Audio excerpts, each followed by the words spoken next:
Hello friends, हाय, मेरा नाम है रॉथर जेलिसिस माय नेम और स्वागत है आपका इस चैनल सेगमेंट पे जहां हम बात करते हैं काउंसलिंग के ऊपर। अलग अलग काउंसलिंग की, डीटी हो या फिर महाराष्ट्र की हो, कॉमेड हो या फिर जोसा या यूपीएसडब्ल्यू।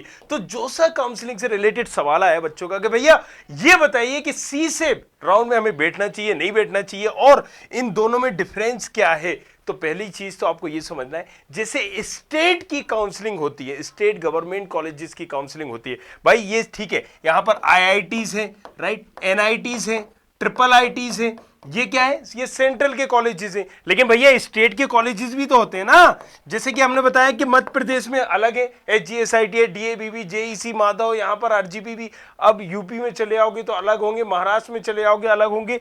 कई स्टेट गवर्नमेंट कॉलेज कई ट्रिपल आईटी से बेटर होते हैं, कई एनआईटी से बेटर होते हैं, तो मतलब आप इनको भी इग्नोर नहीं कर सकते। सो यहां पर सीधी सी बात है, स्टेट गवर्नमेंट कॉलेजेस की काउंसलिंग अलग अलग अथॉरिटी करती है, राइट। महाराष्ट्र की कौन करेगी, एमएससीईटी करेगी, यूपी की कौन करेगी, यूपीएसडब्ल्यू करेगी, मध्य प्रदेश की कौन करेगी, डीटी करेगी, राइट। इसी तरीके से सेंट्रल के लिए होता है, अगर आप टेक्निकल कोर्सेज के लिए जा रहे हो, टेक्निकल मतलब इंजीनियरिंग करना चाहते हो, तो यहां पर होगा भैया जोसा की काउंसलिंग। लेकिन हर उसमें आपने देखा होगा स्टेट में क्या होता है कि जब एक काउंसलिंग राउंड होता है, फिर दूसरा होता है, फिर सीटें बच जाती है, तो कभी कभी तीसरा भी होता है, और उसके बाद ये बोलते हैं कि चलो भैया अभी भी सीटें खाली है तो तुम अपने लेवल पे भर लो, अब हम क्या करेंगे कि हमारे बस की नहीं है। तो यहां पर सीधी सी बात क्या है कि जोसा की जो काउंसलिंग है वो है आईआईटीज को लेकर,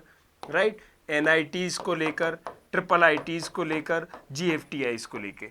लेकिन जब यहां पर इनकी सीटें first round, second round, third round, fourth round, fifth round, right, इसी तरह से सिक्स्थ राउंड के बाद भी बच जाती हैं, तो यहां पर कहीं ना कहीं एक स्पेशल राउंड होता है।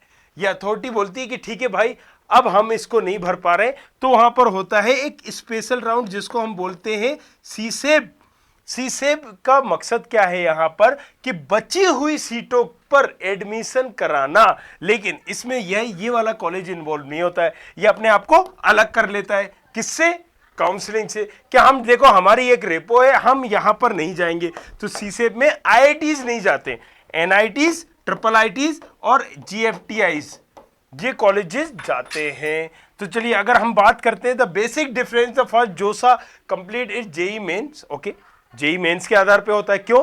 क्योंकि देखो, अब सीधी सी बात बताएं, अगर आपने जेईई मेंस दिया है तो चॉइस फिलिंग के दौरान आपको वहां पर 400 प्लस कॉलेजेस की लिस्ट आएगी।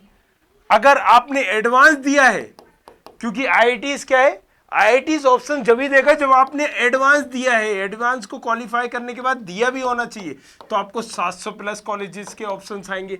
अगर आपने एडवांस का पेपर ही नहीं दिया है, वहां कौन से आएंगे? सिर्फ NITs, triple ITs, government funded के ऑप्शंस आएंगे। किसके? ये सिर्फ इनके ऑप्शंस आएंगे आपको। सो अगर आईआईटीज के चाहिए तो आपको एडवांस देना ही होगा। इसीलिए other participating colleges then CSEP conduct second round to fill the vacant seats if any NITs NIT। Okay, so ये क्लियर है, जो मैंने बताया आपको वही चीज ये बता रहा है। यहां पर क्लियर मेंशन किया गया है कि भाई सीसेप राउंड कब होगा? जब जोसा की काउंसलिंग खत्म हो जाएगी। जोसा भी उन्हीं कॉलेजेस के लिए करा रहा है, सीसेप भी उन्हीं कॉलेजेस के लिए करा रहा है। लेकिन देखिए, जोसा और सीसेप में डिफरेंस क्या है? सबसे बड़ा डिफरेंस ये है कि जो सीसेप करा रहा है, जोसा जो करा रहा है और सीसेप करा रहा है, राइट। अब देखिए, ये भी वही कॉलेज है, ये भी वही कॉलेज है, लेकिन इसमें आईआईटीज है, इसमें आईआईटीज नहीं है, इसमें एनआईटीज है। अब इन दोनों में जो मेजर डिफरेंस है, ये सारी ऑल सीटों के लिए करा रहा है, all seats of ITs NIT, मतलब करीब 40,000 सीटें, 40,000। लेकिन सीसेब में भैया कितनी सीटें ये किसी को पता ही नहीं। 40,000 में से अगर यहां पर 2,000 सीटें बचेंगी तो सिर्फ 2,000 सीटों के लिए होगा ये। अगर 5,000 सीटें बचेंगी तो सिर्फ 5,000 सीटों के लिए होगा ये, राइट। तो यहां पर इसका कोई फिक्स नहीं है, ये उन्हीं तभी करा रहा है जब जो सीटें बचेंगी।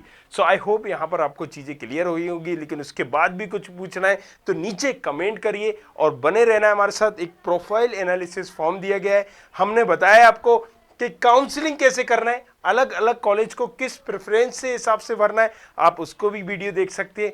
और जो प्रोफाइल एनालिसिस फॉर्म दिया है उसमें जाके आप भरकर पूछ सकते हैं अपना सवाल। तो नीचे नंबर भी दिया गया होगा, कोई डाउट है तो कॉल करिए फटाक से। Thank you very much, thanks a lot, बने रहिए हमारे साथ।